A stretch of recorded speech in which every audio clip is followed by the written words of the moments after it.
Halo, assalamualaikum. Berjumpa lagi di channel Mita Ayepoye. Bagaimana kabar kalian hari ini, teman-teman? Semoga selalu sehat dan bahagia ya. Hari ini aku gak ngapa-ngapain. Di sini juga hujan. Geluduknya buanter, teman-teman. Takut. Gimana kalau kita bincang-bincang aja? Bincang-bincang apa ya? Enaknya bincang apa? Gini ya, kita akan cerita deh. Menurut kalian itu definisi keluarga bahagia yang bagaimana? Apakah keluarga yang mapan, sempurna, kaya, atau keluarga yang sederhana tapi hari-hari penuh dengan cinta seperti itu kan? Oke, kalau bagiku ya, keluarga bahagia adalah keluarga yang suka dukanya kita itu bareng-bareng, dan gak cuma sukanya aja yang dibagi ya teman-teman, tapi dukanya juga. Itulah keluarga bahagia menurut aku ya. Walaupun kita orang gak punya, kita kasarannya masih apa ya, kita dari kalangan menengah ya, bukan kalangan menengah sih, mungkin kalangan agak ke bawah gitu. Walaupun kita dari kalangan yang agak ke bawah, tapi jika kita sama-sama gotong royong, kita sama saling pengertian, saling sayang, saling mendukung, hari-hari itu pasti akan terlalui dengan bahagia ya teman-teman. Tidak hanya bahagia buat orang yang sudah berpunya aja ya. Gitu ya, kalau keluarga bahagia versi aku kayak gitu. eh Kalau cinta dan menikah bagaimana?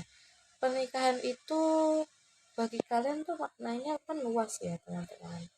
Bagi kalian itu maknanya yang bagaimana? Kalau bagiku, pernikahan itu adalah ibadah yang terlama, terpanjang, sepanjang masa, ibadah yang paling berat ya teman-teman. Karena di situ apa yang kita peroleh sama ini itu berguna ya. Di dalam pernikahan itu tidak cuma hanya ada senangnya ya teman-teman, tidak hanya ada senang, bukan hanya bahagia, ada sukanya juga, ada dukanya, sedihnya, marah, kecewa, seperti itu.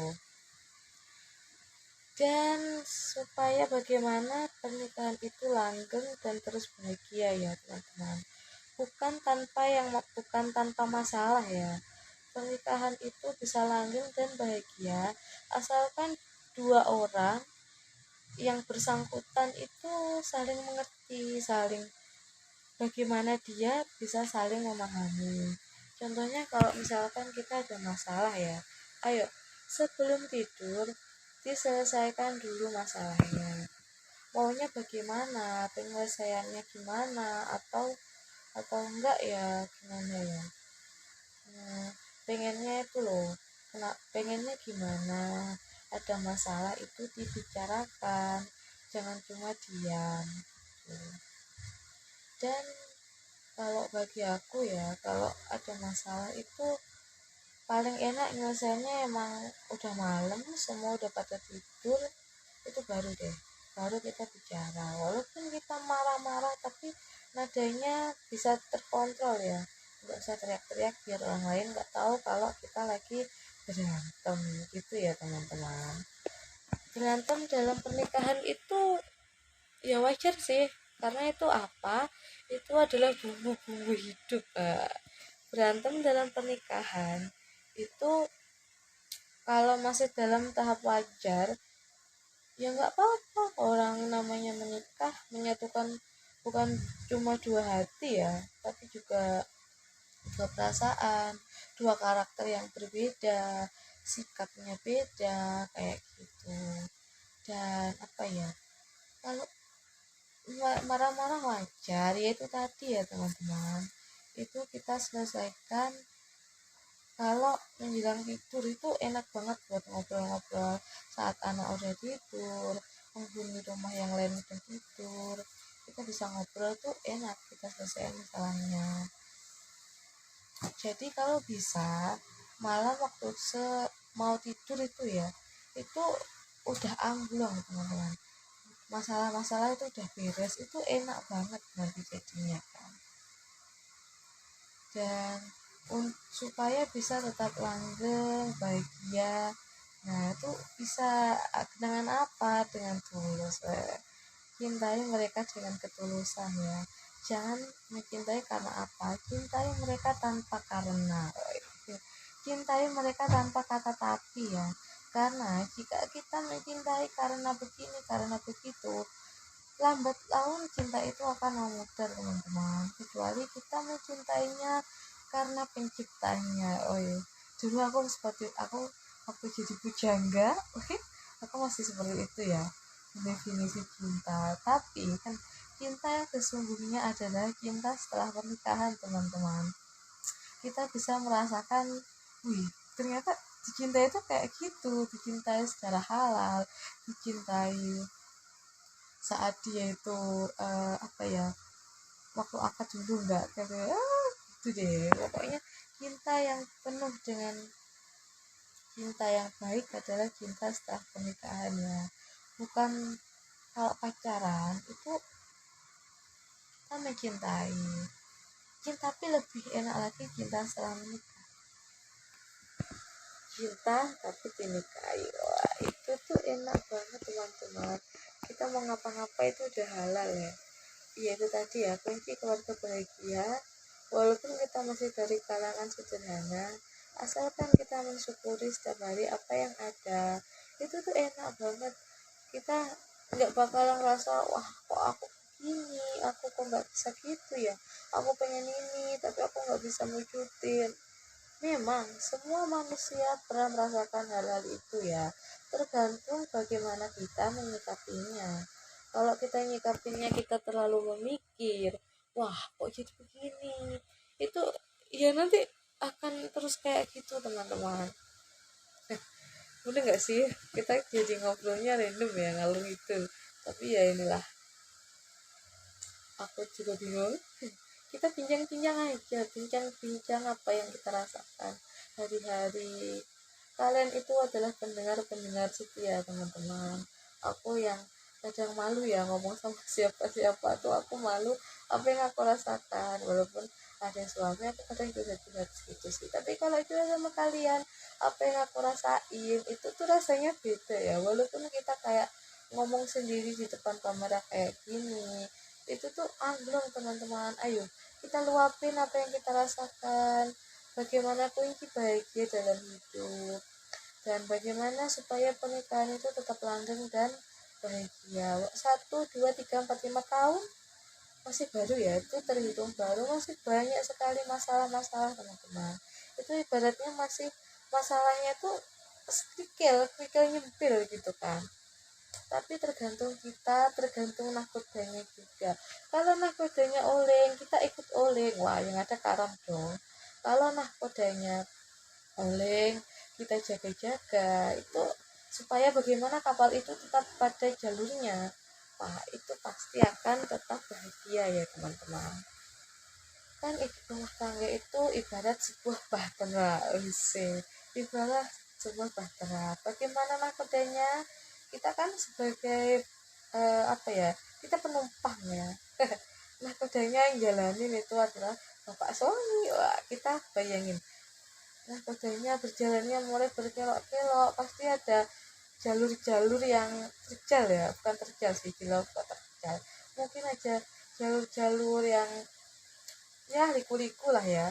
Kita juga ikut liku-liku, no, kita harus tetap berpegangan kuat pada kapal itu supaya kita tidak jatuh teman-teman, apalagi kapal itu karam. Kita harus tetap berjuang memperjuangkan kapal itu supaya tetap berada di jalannya.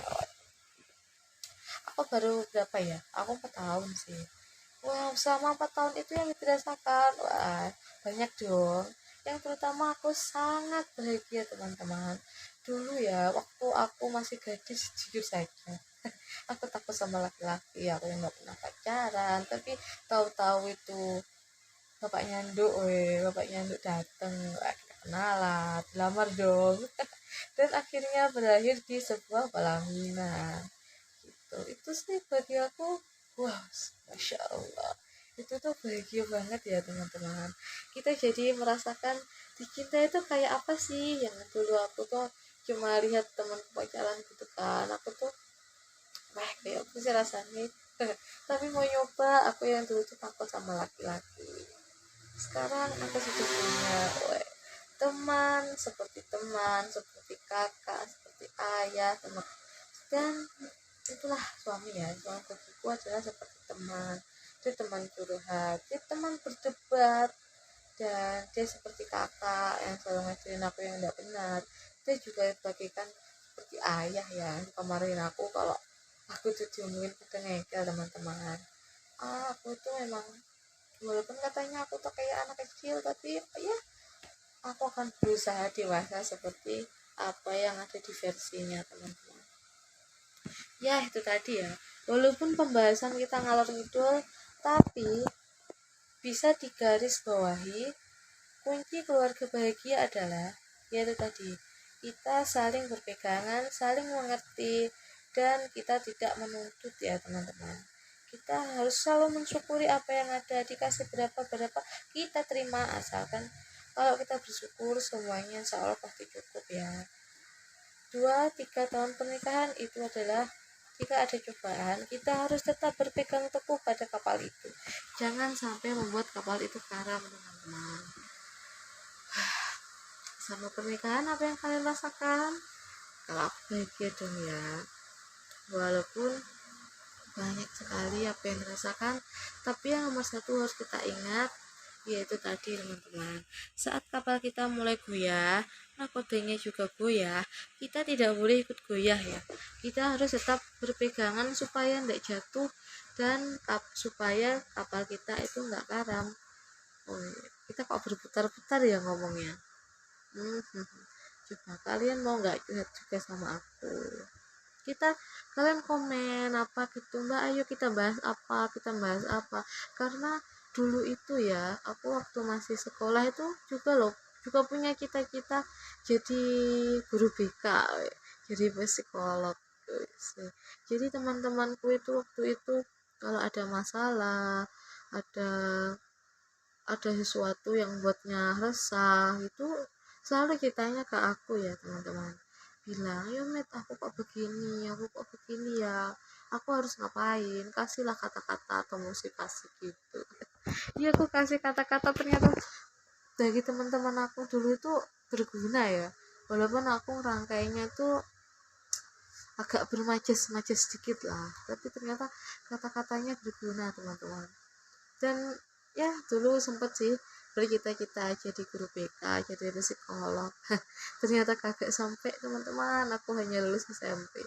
Tapi nggak apa-apa, alhamdulillah, walaupun lulus SMP bisa baca tulis hitung.